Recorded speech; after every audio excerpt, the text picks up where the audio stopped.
로마서 강의 29번째 시간이 되었습니다. 우리는 지난 강의에서 하나님의 주권과 인간의 책임에 대해서 살펴보았습니다.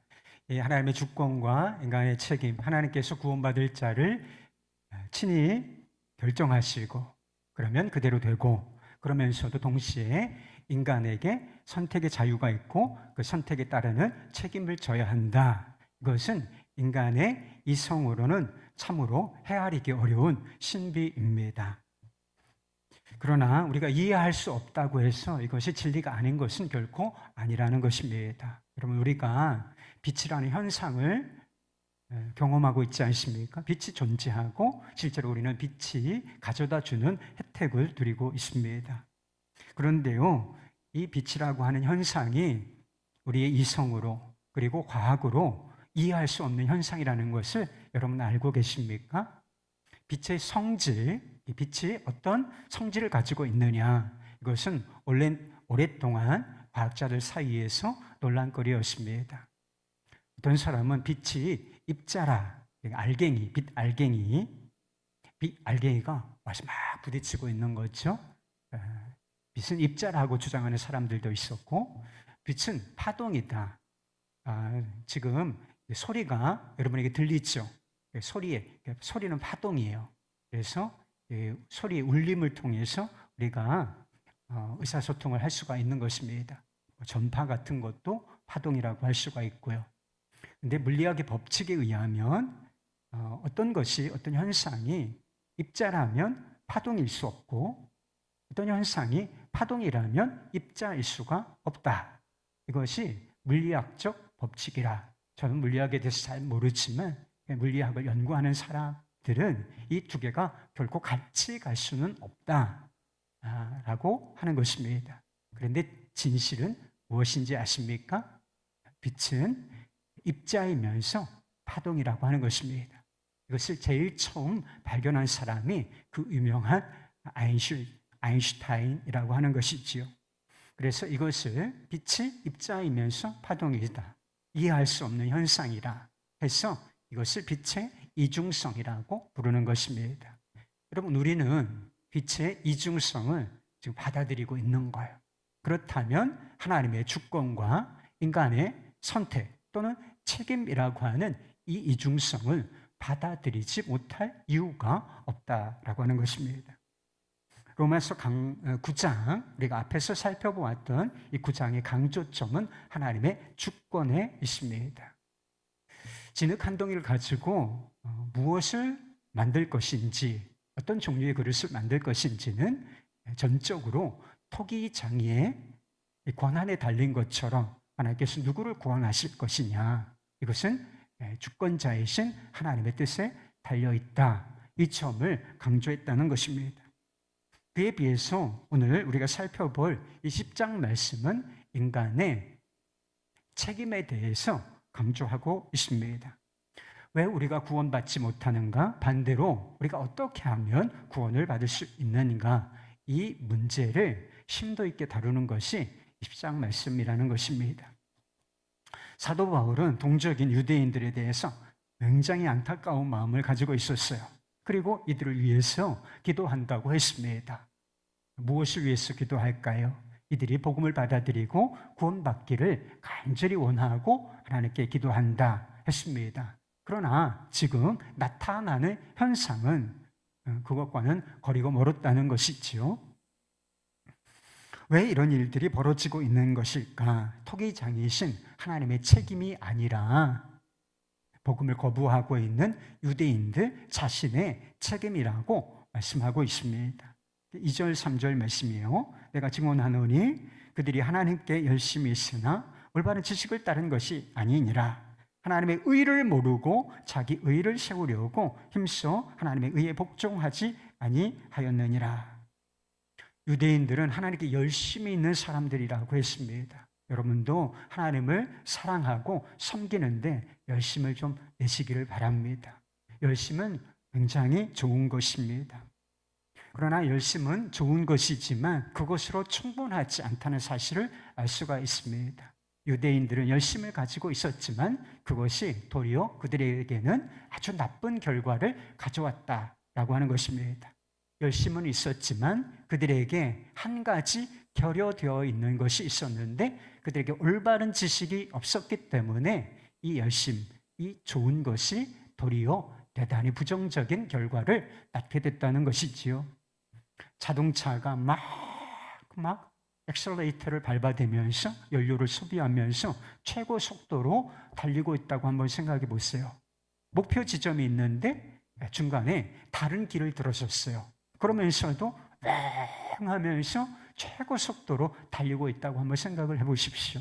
그러면 이 최고 속도로 이 빠르다는 것이 어떤 결과를 낳겠습니까?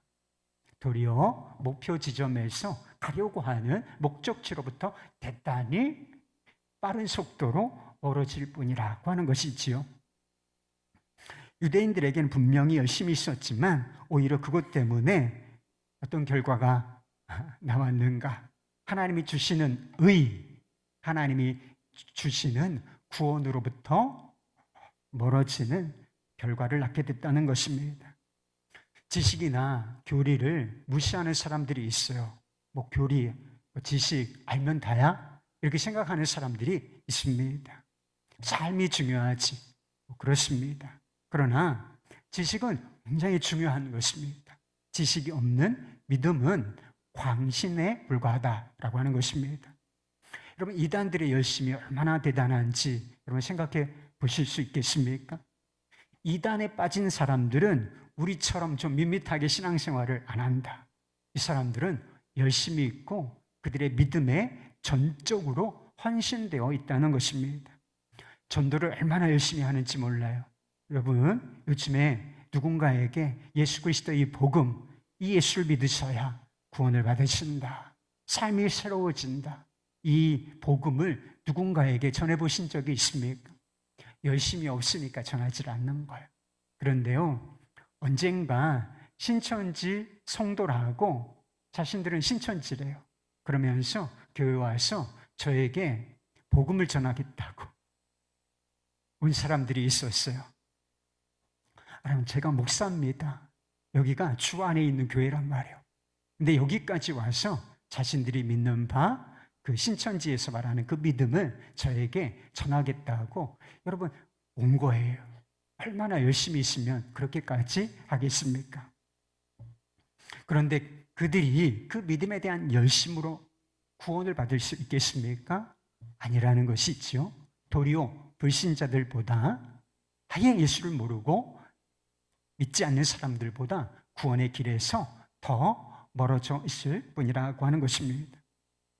지식이 없는 믿음은 일종의 테러리즘이 될 수가 있어요. 이슬람 극단주의자들이 왜 테러를 하는 줄 알아요? 열심이 없으면 그런 일 절대로 하지 않습니다. 그런데 이 종교적인 열심, 그들이 믿는 알라에 대한 열심이 얼마나 강하냐, 이것이 테러라고 하는 현상으로까지 나타난다라고 하는 것입니다. 이 로마서를 쓰고 있는 사도 바울은 회심하기 전까지 교회를 아주 극심히 열렬하게 박해하던 그런 인물이었습니다. 바울이 왜 교회를 그토록 열심히 박해했던 것일까요? 갈라디아서 1장에서 스스로 고백하고 있어요. 내가 여러 연장자보다 유대교를 열심히 믿었기 때문이다. 그리고 율법과 이 장로들의 전통, 유전에 대해서 열심히 있었기 때문에 내가 그와 같은 일을 한 것이다. 스스로 고백하였다라고 하는 것입니다. 스데반이 복음을 전했어요. 사람들이 모여있는 곳에 예수께서 그리스도시라, 예수께서 우리를 위하여 죽으시고 우리를 위하여 죽으셨다. 십자가와 부활의 복음을 전할 때 그것을 듣고 있는 사람들이 마음에 분노가 일어나고 그리고 결국은 돌을 들어서 스데반을 쳐 죽인다는 것입니다. 왜 그런 줄 알아요? 하나님에 대한 종교적인 열심 때문이었다는 것입니다. 하나님에 대한 잘못된 열심 때문에 하나님이 지극히 사랑하시는 자, 하나님과 온전히 연합하여 있는 자를 돌로 쳐 죽이기까지 했다라고 하는 것입니다. 열심만 있고 올바른 지식이 없는 사람들이 이렇게나 무섭다는 거예요. 안타까운 것은 교회 안에서도 이런 일이 벌어지고 있다는 것입니다. 우리가 실제로 돌을 들어서 다른 사람을 치는 것은 아니죠. 실제로 뭐 폭탄 테러를 하는 것은 아니지만 사랑 없는 눈빛으로 돌을 던지고 말폭탄을 던지는 경우가 얼마나 많은지 모른다는 것입니다. 어떤 사람들이 이런 일을 하게요?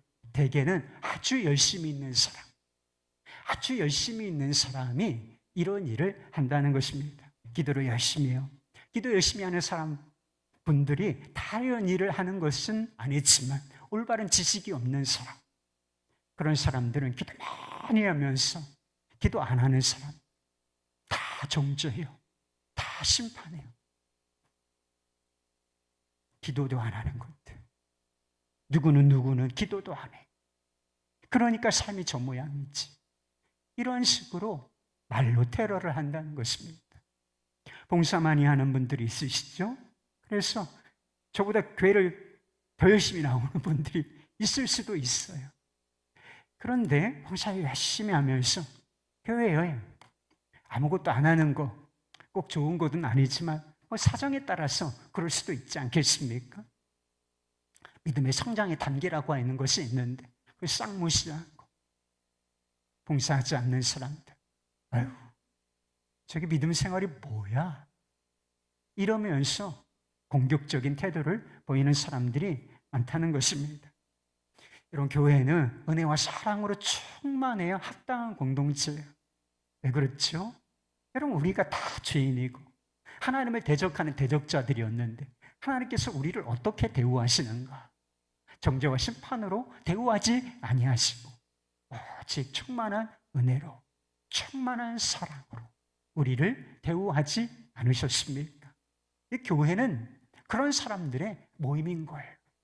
자격 없지만 하나님의 놀라운 은혜와 사랑을 받고 있는 사람들의 모임, 이것이 바로 교회의 정의인 것입니다. 그런데 열심만 있고 올바른 지식이 없어요. 마음에 사랑이 없어요. 그러니까 은혜로 충만해야 할 이 공동체를 율법적이고 아주 메마르고 그리고 상처투성인 공동체로 만들어버린다는 것입니다. 이런 일을 행하면서 이런 일을 내가 하고 있구나 이런 생각을 한 번이라도 해보신 적 있어요? 이런 일을 행하면서도 자기가 그런 일을 행하고 있다, 꿈에도 생각을 못한다는 거예요. 왜 그렇습니까? 나에게는 뭐가 있으니까. 다른 사람한테 없는 열심히 있으니까 이걸 모른다는 거예요. 유대인들은 하나님과 율법에 대한 열심이 있는 사람들이었어요. 율법을 지키는데 얼마나 애를 썼는지 모른다라고 하는 것입니다. 그러나 그들이 모르고 있는 것이 있었다는 거예요. 도대체 뭘 모를까? 그래서 왜 그렇게 그들이 잘못되었던 것일까? 그들이 모르고 있는 것, 그게 바로 하나님의 의였다는 것입니다. 다르게 말하면 율법이 의미하는 진정한 의미가 무엇인지, 그리고 율법의 끝에 누가 서 계신지를 그들이 전혀 모르고 있었다는 것입니다. 4절 말씀이에요. 그리스도는 모든 믿는 자에게 의를 이루기 위하여 율법의 마침이 되시니라. 유대인들은 율법을 지키는 것, 율법 자체를 지키는 것을 목표로 삼았습니다. 왜 율법을 그토록 열심히 지키려고 했는가? 율법이 의를 준다, 율법이 우리에게 구원을 가져다 준다라고 생각했기 때문에 그토록 율법에 열심을 내었던 것입니다. 그러나 그 율법을 주신 하나님의 목표는 그렇지 않았다는 거예요. 율법은 하나님께서 무엇을 목표로 주신 것인가? 그 자체가 아니라 예수 그리스도를 가르치기 위하여, 지시하기 위하여 주신 것이다라고 하는 것입니다. 율법은 손가락이에요. 제가 손가락을 가리키고 있는데 하나님께서는 율법을 손가락으로 주셨어. 자, 이것을 보라! 라고 주셨는데 손가락에 가르치는 지점을 그리스도를 바라보지 않고 그들은 무엇만을 뚫어지라 바라보고 있었다는 것입니까? 율법 그 자체를 뚫어지게 바라보고 그것에 열심을 내었을 뿐이라는 것입니다. 5절 말씀처럼 율법을 온전히 행하는 사람들은 그것으로 말미암아 살 것이다. 그것으로 말미암아 의롭다함을 받게 될 것이고 하나님의 자녀로서 인정받고 구원받게 될 것이다. 이론적으로는 그래요. 누군가 하나님의 말씀을 단 한 구절도 빼놓지 않고 그리고 어느 정도가 아니라 100% 완벽하게 이 하나님의 율법의 말씀을 지켜낼 수 있다면 100% 순종한다면 그 사람은 그 순종으로 말미암아 구원을 받게 될 것입니다. 이론적으로 그렇지만 그것은 이론일 뿐이라는 거예요. 실제로 율법을 완벽하게 지킨 사람도 없고 지킬 수 있는 사람도 없다는 것입니다. 여러분 하나님의 말씀을 다 지켰어요? 우리의 삶을 한번 되돌아보십시다. 하나님의 말씀, 우리가 귀하게 여기는 그 말씀에 하나도 금결이 없이 완벽하게 지킨 적이 있나요? 여러분 우리는 그럴 수가 없다는 거예요. 우리의 본성 자체가 그렇다는 거예요. 아담의 타락 이후로 우리에게는 문제가 있다는 거예요. 어떤 문제가 있습니까? 이 죄라는 것이 우리의 영혼, 우리의 본성 깊이 들어와서 아예 뿌리가 박혀 있다는 것입니다. 이걸 원죄라고 부르지요. 죄된 본성을 가지고 있기 때문에 이 죄된 본성을 가지고 있으며 불완전한 우리가 완전하신 하나님의 말씀, 율법을 지켜낼 수 있다? 그것도 100%그 율법의 말씀에 행위로나 정신으로나 일치하여 살아낼 수 있다? 그것은 실패할 수밖에 없다라고 하는 것입니다. 그러나 예수님께서는 우리가 할 수 없는 그 일을 하시기 위하여 이 땅에 오셨고 율법의 마침이 되셨다는 것입니다. 율법의 마침이 되셨다는 것은 율법을 폐기하셨다, 쓸모없게 만드셨다 이런 뜻이 아니라 율법을 이루셨다, 율법을 완성해내셨다 이런 뜻이 되는 것입니다. 율법에 완전히 아무도 하나님의 율법의 말씀에 온전히 순종한 사람이 없지만 오직 육신의 모습을 입고 이 땅에 오신 예수님은 원죄가 없으시기 때문에 완전하신 분이시기 때문에 그 말씀에 완전히 순종하셨고 또한 죄인들 우리를 위하여 율법이 요구하는 바 정죄와 심판을 십자가에서 다 받아내셨다는 것입니다. 그리함으로 말미암아 율법이 예수 그리스도의 안에서 온전히 성취되었다, 완성되었다라고 하는 것입니다. 예수님께서 십자가에 달려 죽으시기 전에 7마디 말씀을 하셨는데 그 중에 6번째 말씀이 그런 말씀이 있어요. 다 이루었다. It is finished. 완료되었다. 이제 끝났다. 무슨 뜻이냐? 우리를 구원하시기 위하여 필요한 모든 일들, 율법이 우리에게 요구하고 있는 모든 일들을 예수님께서 다 이루어 내셨음을 스스로 말씀하신 것이었습니다. 우리는 이것을 한마디로 뭐라고 표현하는가? 복음이라고 말하는 것입니다.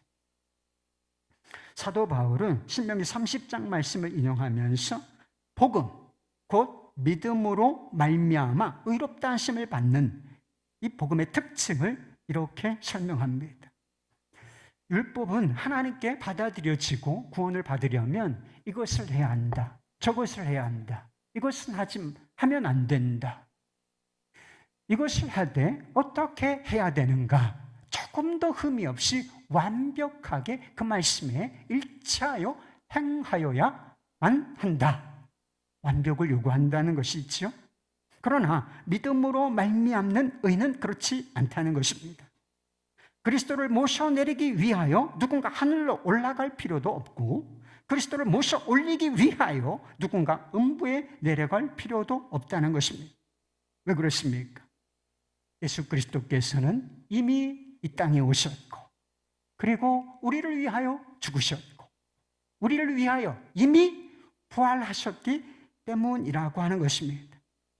우리를 의롭게 하는데, 우리를 구원하시는데 필요한 모든 일들이 예수 그리스도 안에서 다 이미 완성되었다는 것입니다.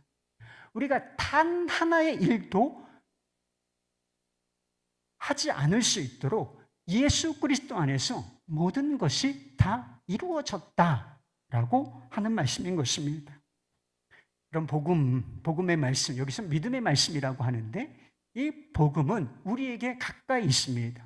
어느 정도로 가까이 있다라고 하느냐, 우리의 입에 그리고 우리의 마음에 닿을 정도로 아주 가까이 있다는 것입니다. 다르게 말해서 하나님께서 허락하시는 이 구원이 아주 가까이 와 있다는 거예요. 어느 정도로 가까이 와 있다는 것입니까? 면전에 와 있다는 거예요. 여기까지 구원의 은혜가 도달하여 있다라고 말하는 것입니다. 여러분, 구원에는 우리의 책임, 우리의 선택과 책임이 따른다고 말씀드리지 않았습니까? 그렇다면 여기까지 와 있는 구원, 여기까지 와 있는 복음, 이 앞에서 우리는 무엇을 선택해야 하겠습니까? 우리가 어떻게 하면 구원을 받을 수가 있죠? 그게 9절 10절 말씀이에요. 내가 만일 내 입으로 예수를 주로 시인하며 또 하나님께서 그를 죽은 자 가운데서 살리신 것을 내 마음에 믿으면 구원을 받으리라. 사람이 마음으로 믿어 의에 이르고 입으로 시인하여 구원에 이르느니라. 구원을 받으려면 어떻게 해야 돼요? 율법의 마침이 되시고 하나님의 의가 되시는 예수 그리스도, 그분을 우리 마음속에 믿고 그 믿음을 우리의 입술로 시인하면 된다는 것입니다. 그러면 구원이 우리의 것이, 여기까지 와 있는 구원이 실제로 우리 안에 쏙 들어와서 우리가 구원받은 하나님의 자녀가 된다는 것입니다. 할렐루야. 여러분, 예수 그리스도를 믿으십니까? 예수 그리스도를 믿는다는 사실도 중요하지만 더 중요한 문제가 있어요. 예수 그리스도를 어떻게 믿느냐, 어떤 분으로 믿느냐, 이것이 대단히 중요한 문제라고 하는 것입니다. 유대인들에게 열심은 있었어요. 그러나 그 열심 때문에 도리어 구원에서 멀어지는 나쁜 결과가 찾아왔습니다. 예수를 믿어요, 열심히 믿어요. 그런데 이것으로 충분하지 않다는 거예요. 예수를 믿는데도 뭐가 필요하다? 올바른 지식이 필요하다는 것입니다. 여러분, 우리가 믿는 예수님은 어떤 분이신가요? 우리가 예수님은 어떤 분으로 믿어야 하는 것입니까? 예수님은 주님이시라고 하는 것입니다. 예수님께서 주님이시라고 하는 것은 단순히 우리보다 탁월한 분, 우리가 존경할 분, 우리보다 높은 분, 이런 뜻을 말하는 것이 아닙니다. 구약 성경에서 하나님의 이름을 말씀하고 있죠. 하나님의 이름이 뭔지 아세요, 여러분? 나는 여호와라. 여호와라는 이름의 뜻이 나는 스스로 있는 자이니라.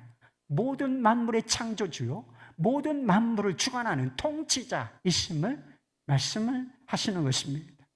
그런데 신약 성경에서 헬라어로 이 여호와를 번역할 때 뭐라고 번역을 했느냐? 퀴리오스라고 번역했는데 이것이 바로 주라고 하는 뜻인 것입니다. 그래서 우리가 예수님을 주님이라고 부른다는 것은 어떤 의미가 있느냐? 그분이 인간이실 뿐만 아니라 그분은 창조주 하나님이시다. 그리고 이 세상을 주관하시고 이 세상을 통치하시는 분이시다라고 하는 믿음을 이야기하고 있는 것입니다.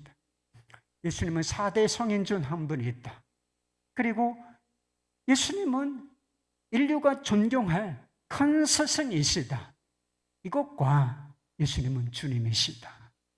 예수님은 하나님이시며 세상의 주관자이시요 우주의 통치자이시다 라고 하는 이 고백과 얼마나 차이가 있는 것입니까? 초대교회 성도들은 굉장한 박해 가운데 있었습니다. 그 박해를 다 받았다는 것이죠. 왜 그들이 박해를 받았는가? 로마 황제를 퀴리오스 주라고 불러야 했는데 그것을 단호히 거부하고 오직 예수만이 우리의 주가 되십니다. 이렇게 그들이 믿고 고백했기 때문에 박해를 받을 수밖에 없는 상황이었다는 것입니다.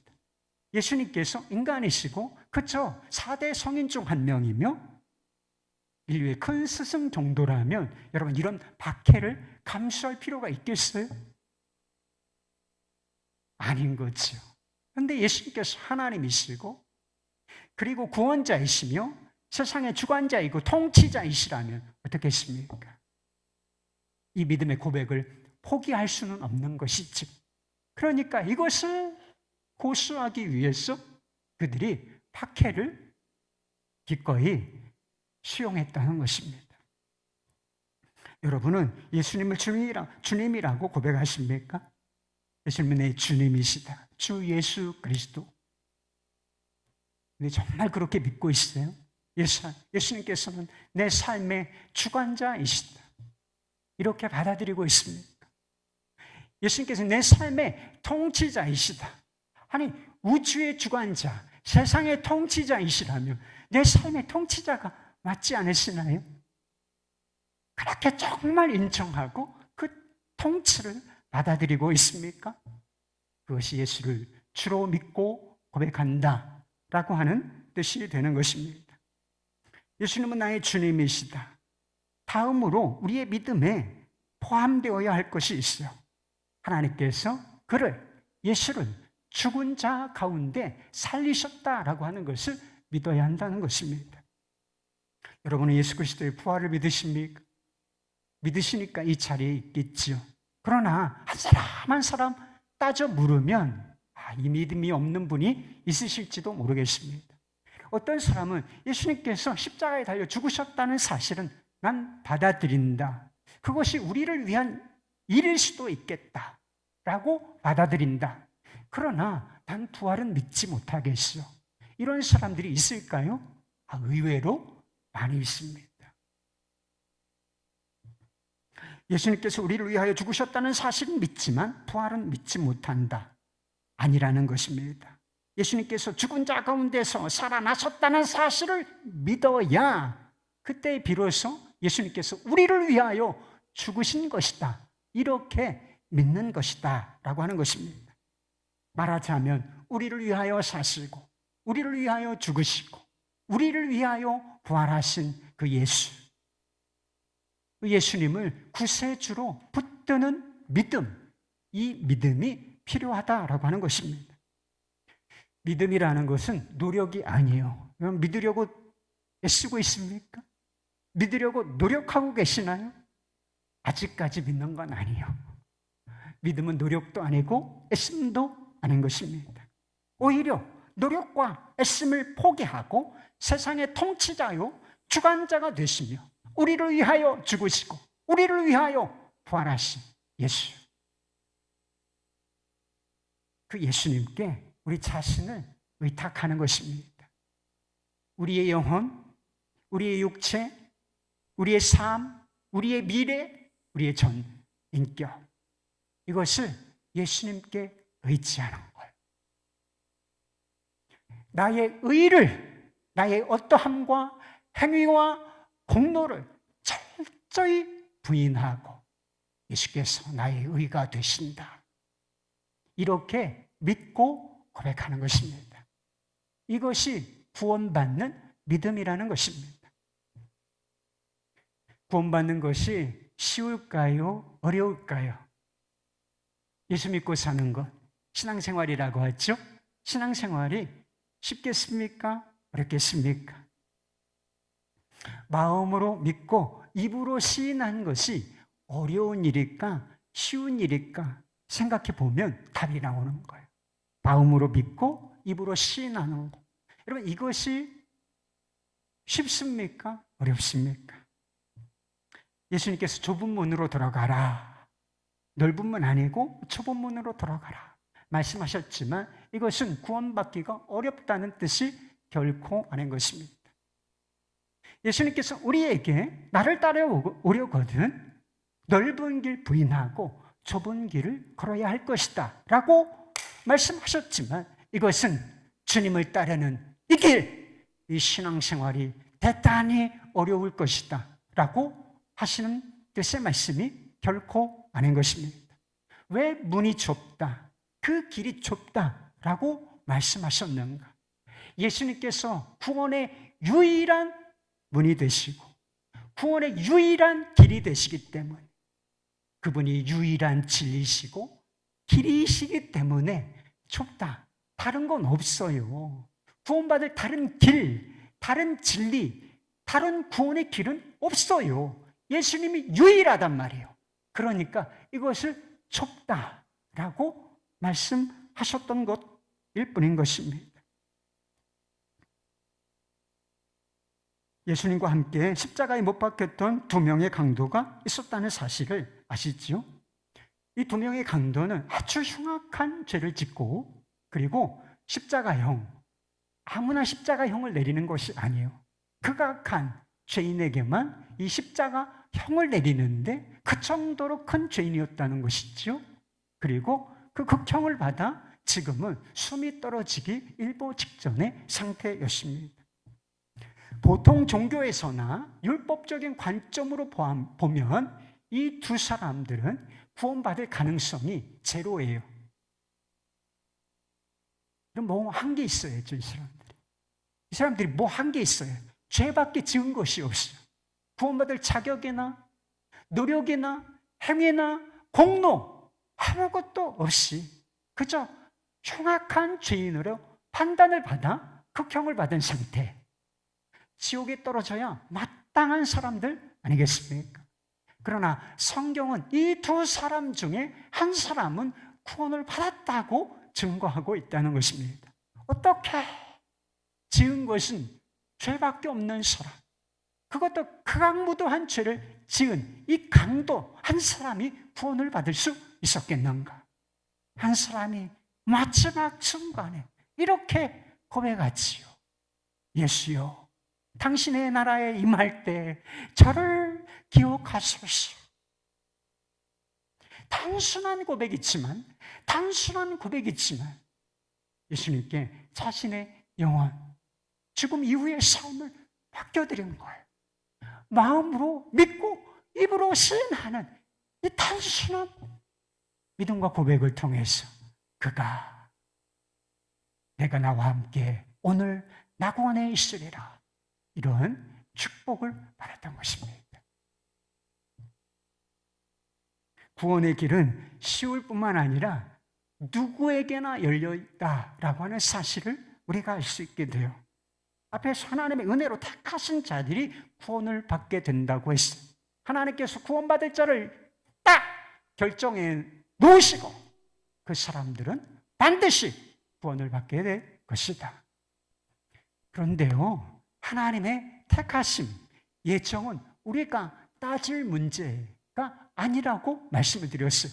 모른다니까요, 여러분. 우리는 몰라. 그런데 우리에게 지금 선포된 진리가 있다는 걸. 누구든지 주의 이름을 부르는 자는, 누구든지 주의 이름을 부르는 자는 구원을 받으리라 하는 것입니다. 성경은 항상 똑같은 것을 얘기하는데 구원자이신 예수님 자신도 똑같은 말씀을 하셨어요. 우리 모두가 잘 알고 있는 요한복음 3장 16절의 말씀. 하나님이 세상을 이처럼 사랑하사 독생자를 주셨으니 이는 저를 믿는 자마다 멸망하지 않고 영생을 얻게 하려 하심이라. 복음의 말씀인 것입니다. 이는 저를 믿는 자마다, 필요한 것은 믿음뿐, 아무것도 필요한 것이 없어요. 아무 제한도 없다는 것입니다. 유대인이나 헬라인이나 아무 차별이 없다는 것입니다.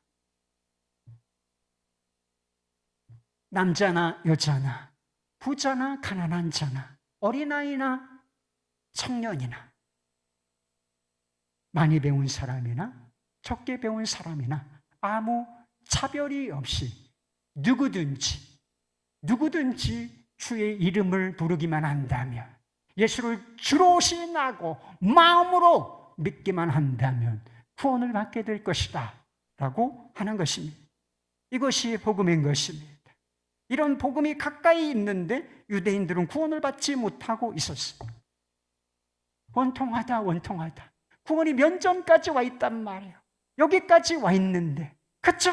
믿음으로 고백하고 예수를 주로 시인하고 마음으로 그분을 영접하면 구원을 받을 것인데, 이 구원에서 제외되어 있어. 누구 책임이에요? 토기장이신 하나님 책임 아니고 그들 책임이라는 거예요. 자기 의를 세우기 위하여, 자기 의. 나는 이렇게 의로워. 난 율법을 지켰어. 이 자기 의를 세우기 위하여 힘써 주 예수 그리스도의 복음을 거부하고 있기 때문이라는 거예요. 누구든지 구원을 받을 수 있는 길이 있어요. 누구든지 부끄러움을 당하지 않을 수 있는 길이 있다고 했습니다. 누구든지 부요한 자로 살 수 있는 길이 있다고 했어요. 누구든지 무거운 인생의 짐을 내려놓고 쉼을 얻을 수 있는 길이 있는 것입니다. 누구든지 이전에 죄된 삶을 벗어버리고 새로운 삶을 살 수 있는 길이 있다는 거예요. 누구든지 주의 이름을 부르면 그럴 수 있다는 것입니다. 그런데 여전히 구원의 밖에 있다면, 그리고 여전히 영적인 가난과 수치 가운데 있다면, 여전히 죄와 무거운 인생의 짐을 지고 고통하며 살고 있다면, 그거 누구 책임이에요? 그거 누구 책임입니까? 하나님이 나를 택해 주시지 않았기 때문인가요? 아니라는 거예요. 면전까지 와 있고 우리의 귀에, 우리의 마음에 도달하여 있는 이 복음, 주 예수 그리스도의 이 복음을 받아들이지 않고 있는 그 사람 책임이라는 것입니다. 변명할 여지도 없이, 억울하다 할 여지도 없이 온전히 그 사람의 책임이라는 거예요. 러시아의 반체제 작가 중에 알렉산더 솔제니친이라는 사람이 있습니다. 노벨 문학상을 받았고 러시아, 이 나라에 대단히 실망해서 미국으로 망명하였던 전력이 있는 그런 분이었어요. 그런데 그가 미국에 가서 살다가 미국에서도 대단히 실망하는 일이 있어서 다시 러시아로 돌아갔다는 것입니다. 그가 쓴 서방 세계에 대한 경고라는 책이 있는데, 그가 자유를 원해서, 좀 더 나은 삶을 원해서 미국에 갔는데 왜 내가 그토록 미국에 실망했는가? 그 이유를 이렇게 밝혔습니다. 나는 러시아 혁명사만 50년 연구한 사람이다. 6천만 명의 희생자를 낸 러시아 혁명의 원인이 무엇이냐고 나에게 묻는다면 나의 대답은 분명하다. 러시아 사람들이 하나님을 잊어버렸기 때문이다. 예수를 바라보지 아니하고 가는 길을 가는 것이, 즉 목표가 없는 길을 갔기 때문에 그렇게 되었다. 이것이 나의 대답이다. 그래서 내가 실망해서 조국을 버리고 미국으로 왔는데, 이 미국을 보니 러시아가 과거에 갔던 길을 지금 열심히 따라가고 있다. 그러면 미국도 러시아같이 될 것이다. 예수님은 율법의 완성이시고 율법의 마침이 되십니다. 구원의 시작도 예수님이시고 구원의 마침도 예수님이시고, 그 구원의 중심에 서 계신 분도 바로 우리 주 예수 그리스도이신 것입니다. 율법의 목표도 예수님이시고 믿음의 목표도 예수님이신 것입니다. 당연히 율법의 목표, 우리의 믿음의 목표, 그것이 예수님이시라면 우리의 삶의 목표, 그분을 우리가 주님으로 받아들인다면 삶의 목표 또한 예수님이 되어야 마땅한 것이지. 모든 것을 알아도 예수를 모르면 아무것도 모르는 것이나 마찬가지입니다. 아무리 열심히 믿어도 예수가 없다면, 그분에 대한 올바른 지식이 없다면 잘못 믿고 있는 것입니다. 여러분, 우리가 열심히 살죠? 아무리 열심히 살아도 삶의 주인이 예수님이 아니시라면 우리는 잘못 살고 있는 것입니다. 그리고 그것이 가져오는 결과, 불행과 고통, 누가 책임지나요? 우리 스스로 책임져야 한다는 것입니다. 예수님께서 우리를 위하여, 우리의 구원을 위하여, 우리의 영생과 우리의 복을 위하여 모든 일을 행하셨습니다. 예수 안에 구원이 있습니다. 예수 안에 생명이 있고 예수 안에 진정한 삶이 있는 것입니다. 주 예수의 이름을 부르시기 바랍니다. 주 예수의 이름을 부르시기 바랍니다. 주 예수를 인생의 진정한 목표로 삼으시기를 바랍니다. 그리고 어떠한 삶을 살든지 주 예수 안에 사시기를 바랍니다. 이것만 여러분이 책임을 지세요. 다른 것 다 놓아도 좋아요. 그러나 이 믿음, 이 고백만 여러분 안에 있게 하시기를 바랍니다. 그러면 예수님께서 우리를 구원하시고 우리의 전 존재와 우리의 삶과 우리의 미래 완전히 책임져 주실 것입니다. 할렐루야.